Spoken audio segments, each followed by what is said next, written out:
No way.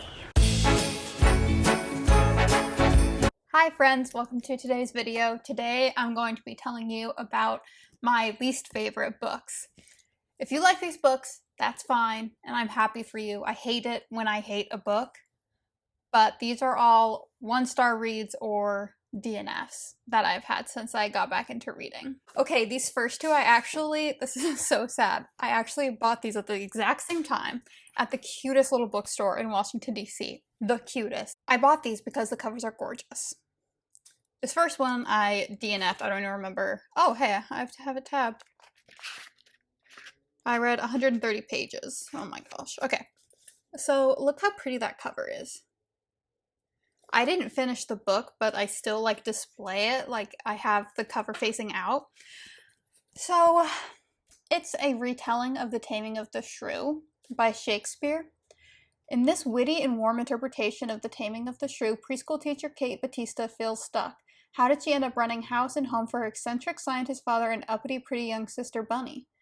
Plus, she's always in trouble at work. Her students adore her, but their parents don't always appreciate her unusual opinions and forthright manner. I'm pretty sure at the end of the day, it's kind of like a fake marriage for citizenship type of situation, but I didn't even get there. And I was halfway through the book. It was just so hard to read. I don't know if it's the writing style. Like, it's not that the words were small, it's just that nothing was going anywhere. And her sister in it, Bunny, her thing is that she always ends every sentence as a question. She'll say everything like this. My name is Bunny. How are you doing? Well, I guess that was a question. My name is Bunny. My sister's name is Kate. It was so annoying to read. And it is always italicized with question marks. I was like, I'm going to lose it. And then I did. And I DNF'd it. But shout out to whoever made this cover. The next one from that store that I also got for the cover is The Big Door Prize by M.O. Walsh. Look how gorgeous that is. How fun is that? Now, this one I did finish, and I will say, oh, this cover's so pretty. And I will say that the actual plot, once you get to the plot, is very, very good. But, well, not very, very good. It's interesting. So it says, what would you do if you knew your life's potential? Basically, a machine shows up in this town that takes a swab of your DNA and tells you what you're truly meant to be in life. So people start getting this, and then former teachers, nurses, and shopkeepers abruptly change course to pursue new destinies as magicians, cowboys, and athletes. So you swab in the little stand, you submit your DNA, and it'll be like, Kylie, you in life have the potential to be president of the United States. And then I'd be like, so why am I wasting my life not being president of the United States? And it follows a bunch of different people, and it was so boring. It was really, really boring. It was really hard to get through. I skimmed it, so I technically did finish it, but barely. And there was nothing interesting.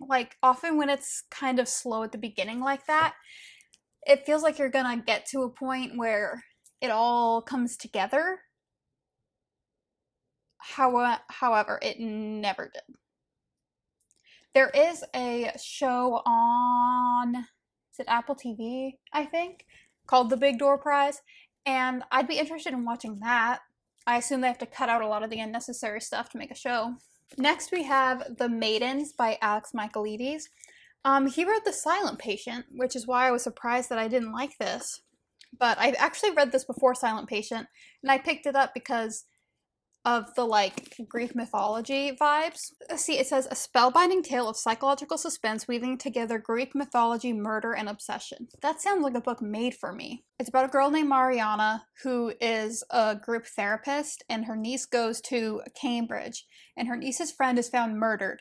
And however she gets there, I'm not sure, but she decides that Edward Fosca, one of the professors, is the murderer. And she decides that she wants to prove it, and then another body is found, and it kind of goes from there. There is a big plot twist that happens, and I feel like if I cared, if I'd been able to get to a point where I cared about the characters, I would have been shocked, but I just could not care less. I was just like, alright. I did finish this one. It was a lot of skimming, but it did have enough of a plot that I wanted to know what happened, but 1 star. This next one is by Colleen Hoover, and I hate it so much that it's not even in my Colleen Hoover, like, shelf. It's called Too Late by Colleen Hoover.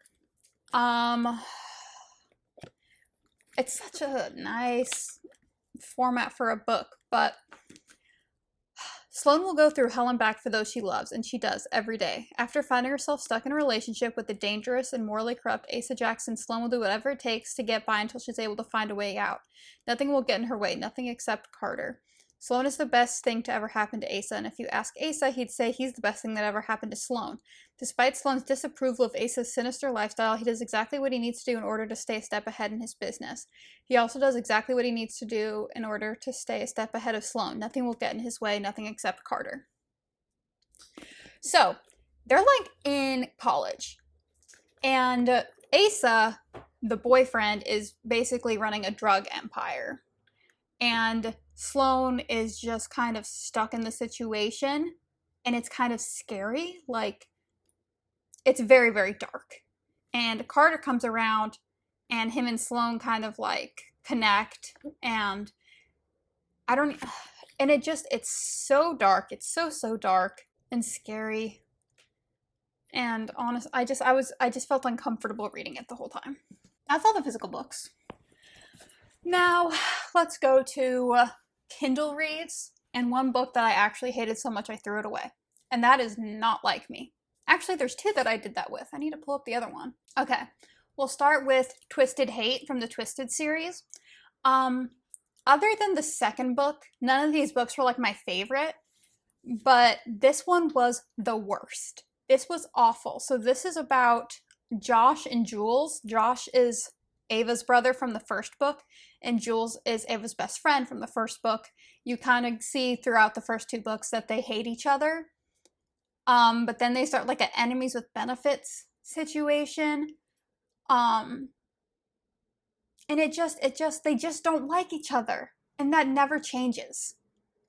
And there's a scene that I think is basically SA, and it is completely glossed over. And just move on, and then they end up together. I was stunned. And I liked both the characters individually, but there's a way to do like enemies to lovers, and this was just not it. Then The Bully by Calamity Montana. I already talked about this in my most disappointing, most surprising reads, but this one is about 2 people who went to high school together, and he allegedly bullied her in high school, but anytime you get a flashback, it's like, I mean, that wasn't nice, but he's 15. You know, like 15-year-old kids always say shitty things.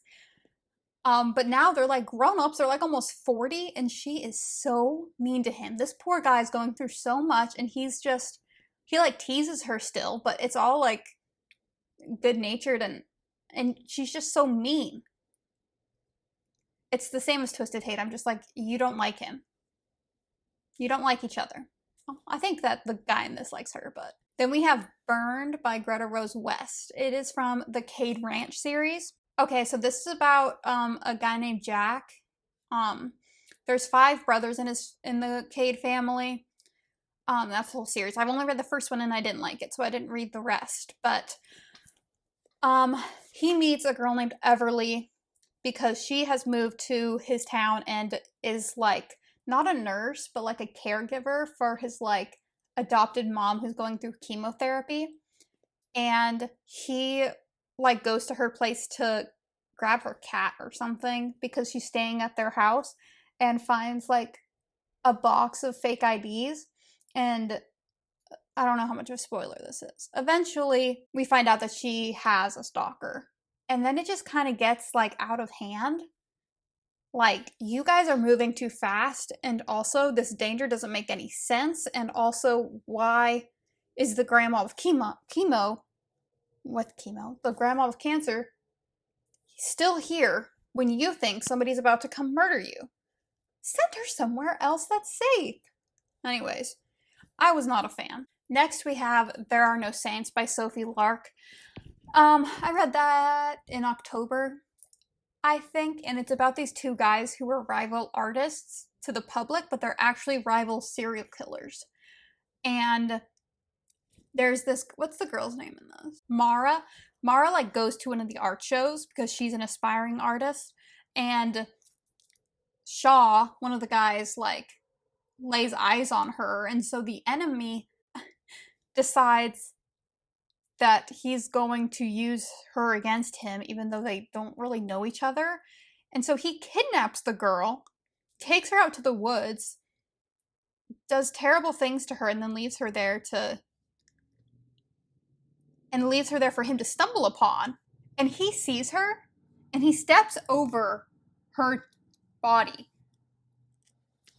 and leaves her there. And then she's a badass and escapes and is able to get to the road when she just, oh my gosh, I just can't even, the trauma, like it was hard to read. And then eventually they fall in love. Listen, I feel like I have read dark romances before, but that was just bad. Now we have our last two are books that I actually genuinely threw away, which is just not like me. So weird, but this one I actually didn't throw away. I left it in the beach house after I read it. But this is Don't You Forget About Me by Mary McFarlane. If there's one thing worse about being fired from the grodiest... What does that even mean? Grodiest? Oh, the grodiest... Oh, see, this is part of the problem. Don't say grody. Grodiest restaurant in town. It's coming home early to find your boyfriend in bed with someone else. Reeling from the indignity of a double dumping in a day, Georgina snatches up a job as a barmaid in a newly opened pub, which just so happens to be run by the boy that she was in love with at school, Lucas. And whereas Georgina, voted most likely to succeed, has done nothing but dead-end jobs, Lucas has grown into a broodingly handsome man, an actual grown-up with a business and a dog. Meeting Lucas again not only throws her rackety present into sharp relief, but also brings a dark secret from her past boiling to the surface. It's a painful, painful read. If I were to write out the plot, if I were to tell you the entire plot right now, I could do it in less than 4 sentences, I think. But the book is 433 pages long. And the secret, like when it comes out, is just horrifying. And just like, it's just one of those where I'm like, just speak to each other. For the love of God. Just speak to each other. But it's not like a short thing. It's like a long time that it's like, come on. Get it together. This one I threw away when I was cleaning stuff out. This is How to Marry Keanu Reeves in 90 Days by K.M. Jackson. Oh, brother. So basically, she's obsessed with Keanu Reeves.